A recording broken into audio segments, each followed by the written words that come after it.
fluid mechanics and dynamics are both have many applications of 3D calculus. Specifically within fluid dynamics, fluid rotation is something we'll be talking about today. So let this vector field describe the motion of a lake, and let's call this vector field v, and it's a function that takes in an xy coordinate. So it takes in, if you give it this xy coordinate, it returns a vector. And this vector that it returns tells you the direction and how it's moving, how any fluid at that point is moving, in what direction and what speed. So in particular, the lake in this case would be flowing in sort of this direction. And the part where fluid rotation and 3D calculus comes in is when we want to find out how much fluid is flowing along the vector field, and how much does fluid flowing along this vector field rotate at a specific point. So here in this second vector field, we see that it's rotating in sort of 4 circles. But how do we quantify that, and how do we show how much a specific point is rotating? So to describe this rotation, in 2 dimensions, we can describe it as one number, and that number is angular velocity. But in 3 dimensions, we would want to show this as a vector, and that vector would have a magnitude that's equal to the angular velocity. And since it's a vector, we can use this right-hand rule to show which direction the rotation is in. And specifically, we use curl a lot to describe this rotation in a 3-dimensional vector field. So by definition, curl is a vector operator that describes infinitesimal circulation of a vector field in 3-dimensional Euclidean space. So if we want to calculate the curl for in 3 dimensions, let's say we start off with this vector field here. Let's say we start off with this vector field v, and we can break it down into its components. Then we would want to use the nabla operator and apply cross product. So the curl of this vector field v is just the nabla operator cross product with the vector valued function. So here, if we wanted to actually calculate that out, we end up with this value. So once we apply cross product on its components, we get these components. And this part, the I component, it's the rotation of the fluid in the YZ plane. And similarly, the J component is the rotation of the fluid in the XZ plane.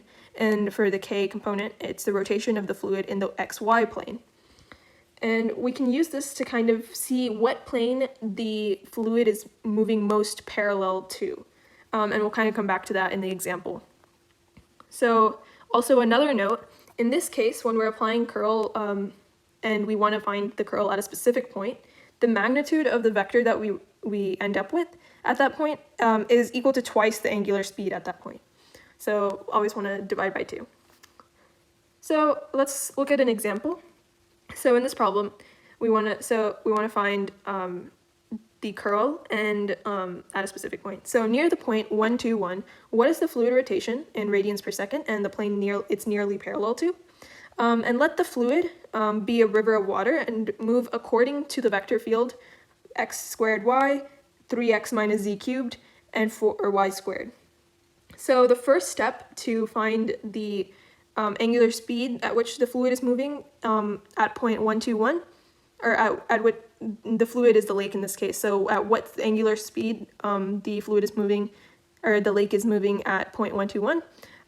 And also finding the plane it's nearly parallel to, we would want to find the curl of this vector field. And to do that, as mentioned before, we do the nabla operator cross product with the vector field. So in this case, it ends up being the determinant, or really in any case, it ends up being the determinant of these values, where this bottom row is just the vector value function we're given. And when we expand that out, we get this, and you can kind of do the math, but yeah, so we get this, and moving on, our final value would be 8y plus 3z squared as the I component, and 0 for the j component, and 3 minus x squared for the k component. So now that we have the curl, we could honestly use this to find the motion, the angular speed, and the plane it's most parallel to at any point.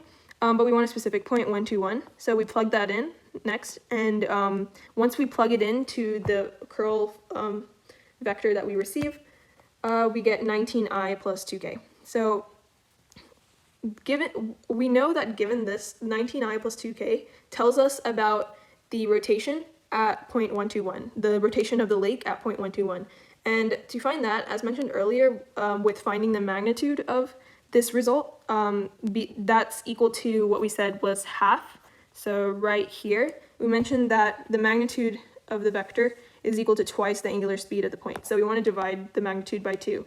So here, to find the angular speed, we find the magnitude of this vector that we received, and that's equal to square root of 365. But we want half of that to find the actual angular speed, and so therefore our angular speed at that point is square root of 365 divided by 2 radians per second. And to find the plane that it's most parallel to, we look at the components that we're given. So we have 19i plus 0j plus 2k, and we see that 19 kind of dominates these other two components. So as mentioned before, here we know that the rotation of the fluid in the yz plane dominates the other two plane rotations. So therefore, at this point, the rotation is most parallel to the yz plane. Yeah, and that's how you calculate the rotation of a fluid. Specifically, in this case, we were looking at a river. How we find the angular speed at any point, at a specific point even, and to find the plane that the rotation is most parallel to. So yeah, this is one application of 3D calc in fluid dynamics, specifically fluid rotation.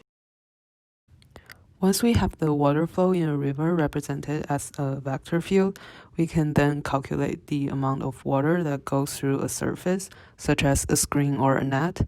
This measurement of the fluid volume passing through a surface per unit time is called flux, and it can be calculated with this formula here. I will explain more how we get this formula. So the vector field F gives us the velocity of the water at a given point, which will have the unit meters per second. And the surface we're looking at will have an area in square meters. If we multiply the two together, we get cubic meters per second, which is quite intuitively the unit for volume flux. Now let's consider what if the water flow is parallel to the surface. Then no matter how fast it flows, we wouldn't say that anything goes through the surface, right? So we know that what we actually want is a portion of the velocity that is perpendicular to the surface. Zooming into a point on the surface, that means we want the component of the vector given by F at that point on the normal vector of the surface, with this formula here. Then, since the normal vector is a unit vector, the magnitude will be 1 here. Now we have that the amount of water flowing through this particular point on the surface is F dot product N. We can do the same for every single point on this entire surface and integrate over the surface. And that's how we get this formula. However, the surface that we are looking at doesn't have to be a plane. It can be a curved surface of any shape. That wouldn't be a problem because we can simply have a different normal vector at each point of the surface. Now let's look at an example of calculating flux using double integral. A net that sits above the z-axis and has the formula z equals 16 minus x squared minus y squared has water flowing through it. The water flowing through it is represented by the vector field F equals x plus y, z plus x, y plus z. Find the magnitude of the flux that flows through the net. We will use a flux integral to solve this problem. First, we must parameterize the surface. We know that x equals r cosine theta, y equals r sine theta, x squared plus y squared equals r squared. So we can rewrite the surface as r cosine theta, r sine theta, and 16 minus r squared. Next, we need to take partial derivatives with respect to r and theta, which we will then cross to find n, the vector that is normal to the surface. df dr will be cosine theta sine theta negative 2r. df d theta will be negative r sine theta r cosine theta 0. So then we will cross these two vectors to get 2r squared cosine theta, negative 2r squared sine theta, and r. So we know that ds is equal to the magnitude of this cross product times dA, so we actually do not need to normalize this vector because the magnitudes will just cancel once we put it into the integral. So next we will parameterize f and take the dot product of f and n. So we recall that f is equal to x plus y, z plus x, y plus z. So plugging in values for x, y, and z, we get f is equal to the vector r cosine theta plus r sine theta, 16 minus r squared plus r cosine theta, r sine theta plus 16 minus r squared. Then we will take the dot product of f dot n to get 2r cubed cosine squared of theta plus 2r to the fourth sine of theta minus 31r squared sine of theta minus r cubed plus 16r dA. So we know that dA is equal to r dr d theta, so we can rewrite this integral as 2r cubed cosine squared of theta plus 2r to the fourth sine of theta minus 31r squared sine of theta minus r cubed plus 16r times r dr d theta, which then becomes 2r to the fourth cosine squared of theta plus 2r to the fifth sine of theta minus 31r cubed sine of theta minus r to the fourth plus 16r squared dr d theta. So the last thing we need to do before we can integrate is find the bounds. So we recall that z is equal to 16 minus x squared minus y squared. So in the xy plane will be a circle with radius r. So the bounds for theta and r will be 0 to 2 pi and 0 to 4.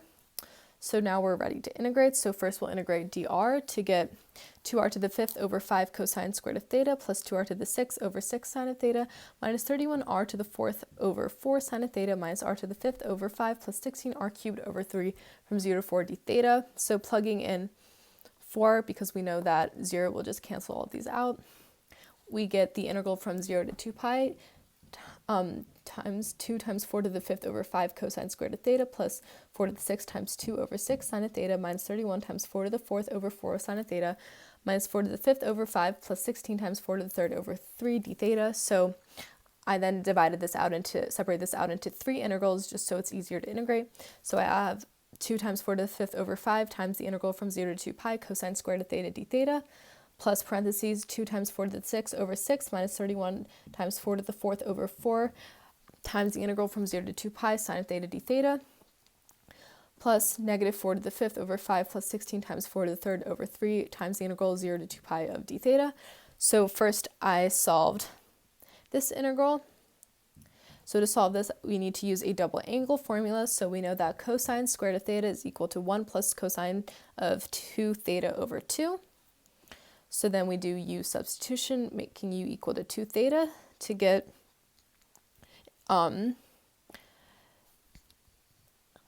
so 2 pi times 4 to the fifth over 5, because we know that this sine of 2 theta will cancel, so we're just left with pi.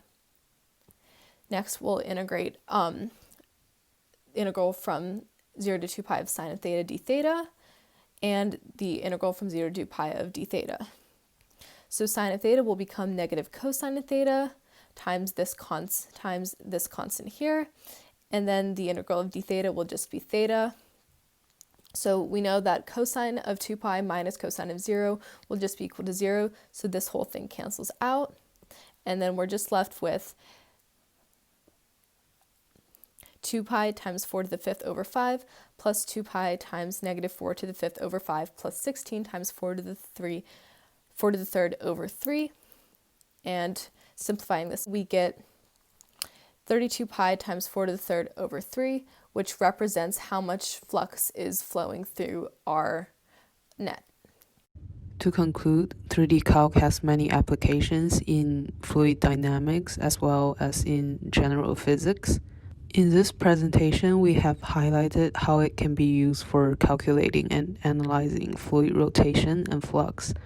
Thank you for your attention, and here are the materials that we used as reference for each part of the presentation.